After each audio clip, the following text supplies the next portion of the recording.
Flashy, explosive, unguardable. That's the best way to describe Antonio Brown on the field. Tumultuous, controversial, unpredictable. That's the best way to describe Antonio Brown off the field. In his career, Brown became one of the NFL's most popular superstars. As bright as his star shined, it burnt out even quicker. But to understand the fall of Antonio Brown, we first have to understand the rise.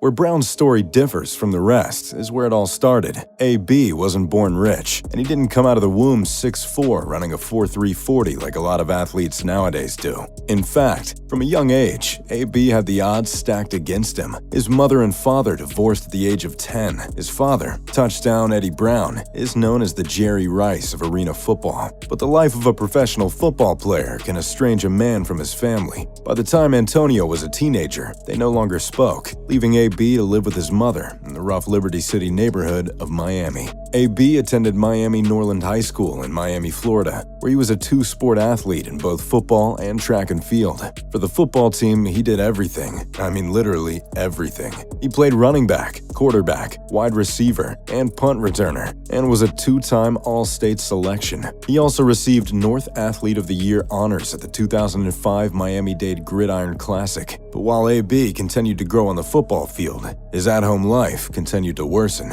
and by his senior year, his mother had kicked him out of the house. For 6 months, Brown was homeless and spent many nights couch surfing and sleeping in cars. Because of this, his grades suffered, and so did his chances at getting a college scholarship, as he was denied admission to Florida State over academic concerns. Where did Brown go from here? Well, he decided to attend North Carolina Tech Prep School, where he played in just 5 games at quarterback and accumulated 1,247 passing yards and 11 touchdowns, while rushing for 451 yards and 13 touchdowns. Brown performed well enough in those 5 games to earn himself a scholarship to play at Florida International University. But his rise hadn't lifted off the ground just yet. With a habit of finding trouble, a dispute with a student on campus left Brown immediately expelled, and he had his scholarship offer rescinded. Devastated, it looked like Antonio Brown's football dreams were over before they started. That is, until Central Michigan's recruiting coordinator Zach Azzani called Brown up and gave him an offer to walk on. With hopes hanging by a thread, Brown took the offer and switched from quarterback to receiver almost effortlessly. Not only did he make the team, by the end of the fall camp, Brown was offered a scholarship. Antonio Brown was an immediate star for the Chippewas. His debut was also his first career 100-yard game. It was evident Brown was in a league of his own. The freshman led the conference in punt and kickoff returns and posted 100 receptions and 1,000 yards. Brown's unique athleticism propelled him to freshman All-American honors and a spot on the All-MAC Conference return team. The next 2 seasons were continued dominance, and in just 3 seasons, Antonio Brown was the CMU all-time receptions leader. With little to prove in the smaller MAC Conference, Brown chose to forego his senior year and prepare for the NFL draft. A kid from a broken home, homeless and undereducated, rose above the limitations set for him to make it to the NFL. Antonio Brown was selected in the 6th round with the 195th pick by the Pittsburgh Steelers. But it was only a start. Overlooked because of his past, his slight build, and the label of being a big fish in a small pond, AB still had to prove he could make it to the next level.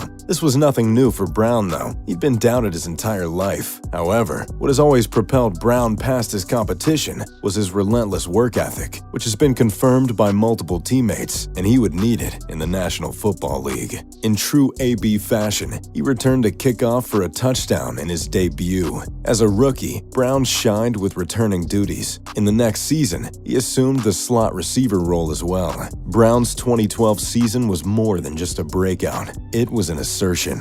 The first player to ever have 1,000 yards returning and receiving in a season.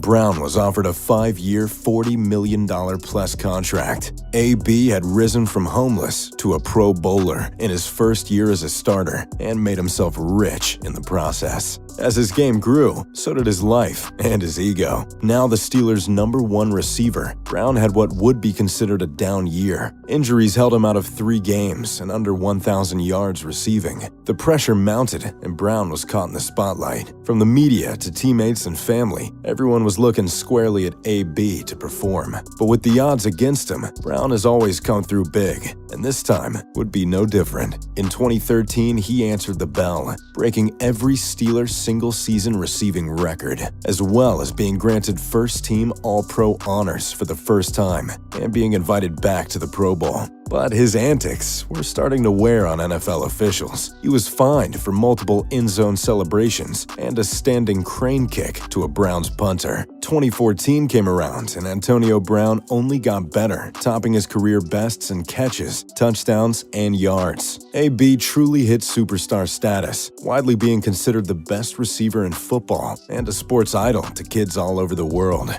Brown, year in and year out, produced at an insane rate, and in 2016, he did the unthinkable, topping his already insane numbers and breaking the all-time record for catches in a 3-year span. However, in one play, AB's career trajectory was changed. In Pittsburgh's first playoff game against the division rival Cincinnati Bengals, Vontaze Burfict speared a defenseless AB, knocking him unconscious. He was diagnosed with a concussion and missed the next playoff game. Many people feel he was never the same after this. In the offseason, reports of Brown being disgruntled with his QB rumbled through the news. He was still the hardest-working player on the team and ultra-competitive, but his ego began to drive a wedge within himself and his head coach, Mike Tomlin. His tardiness grew throughout the years, but Tomlin let him slide. Multiple teammates even remember hearing Tomlin saying he would get a pass until his production dipped. The following postseason, Brown recorded Tomlin's fiery post-game speech after a huge playoff win on Instagram Live. The actions netted him a huge fine and even more dissension with Tomlin. It also gave the Patriots bulletin board material they used to beat the Steelers the next week. Ben Roethlisberger and AB's love-hate relationship grew more toxic as well. Before, the relationship was carried by touchdown hugs and innate chemistry, but was soon strained after Big Ben criticized AB publicly.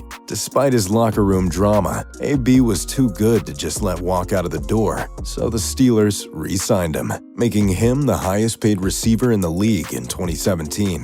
The following 2017 and 2018 seasons brought along more production, but all signs pointed to AB's run with the Steelers coming to an end as the off-field issues continued. First, AB was arrested for throwing furniture out of a 14-story building, which allegedly hit a toddler below. Then, before the final game of 2018, AB got into a blowout argument with Roethlisberger. Brown skipped the Saturday practice and was suspended for the game, and that would be his last as a Steeler. He left Pittsburgh their second all-time receiver in history, with well over 10,000 receiving yards. Brown was to be traded, and Buffalo agreed to a deal that would make him a Bill. That is, until he blatantly refused to accept the destination, squashing the deal after both teams were close to completing it. Instead, in March, the Raiders and Pittsburgh came to terms that moved AB to Oakland. But the second he landed in Oakland, he was a distraction. He was unable to attend the first part of training camp because he had frostbite on his feet from a cryotherapy tank, in which he wore the improper gear. Once that was cleared up, AB refused to wear new league-mandated helmet options. He took to social media to say that he was being treated unfairly. He filed a grievance against the league, but lost in court. Stubbornly, AB still came out in his old helmet and was removed again from practice. He then refused to attend practice, and when Oakland fined him for his absences, Brown took to social media again to criticize it. This led to a heated altercation with Oakland GM Mike Mayock, where Brown called him racial slurs and threatened to punch him in the face. AB apologized publicly and said he was excited to move forward, only to demand a release from the Raiders the following day. The Raiders at this point had no option but to release him, and he was immediately snapped up by the Patriots, only to be released after just one game. Brown came under allegations of sexual assault by his former athletic trainer. She stated that he assaulted her 3 times. 2 more women came forward, claiming AB sexually assaulted them during the past few years as well. Nothing ever came of the allegations, but it was enough for the Patriots to drop him and the other NFL teams to steer clear of him. And without football to distract him, Brown had a lot of time on his hands. taking to Twitter on multiple occasions to insult the NFL and former teammates, further distancing himself from a chance at a return to action. He even attempted to start a rap career during his hiatus. But worst of all, his relationship with his spouse and children hit an extreme low. When his spouse brought over a moving truck to remove her and her kids' belongings, AB attacked the moving company workers, shouting and throwing things at them. He was then arrested for battery and burglary, where he pled no contest. His relationship with his family has since been restored, but the blemish this left on his name cannot be fixed. Antonio Brown's world came crashing down on him. The only thing faster than his rise to elite status was his fall from grace. He's currently a free agent with all the ability in the world and still in his prime. If another team gives him a chance, they'd have to ride out an 8-game suspension recently placed on him by the NFL. But honestly, does he deserve one? Is AB even a player you'd want on your team? And do you think a team will take a chance on the fallen star? Let us know in the comments below. If you enjoyed the video, make sure to drop a like and subscribe. And make sure to turn on post notifications as well. As always, this has been another non-stop sports banger. Thanks for tuning in.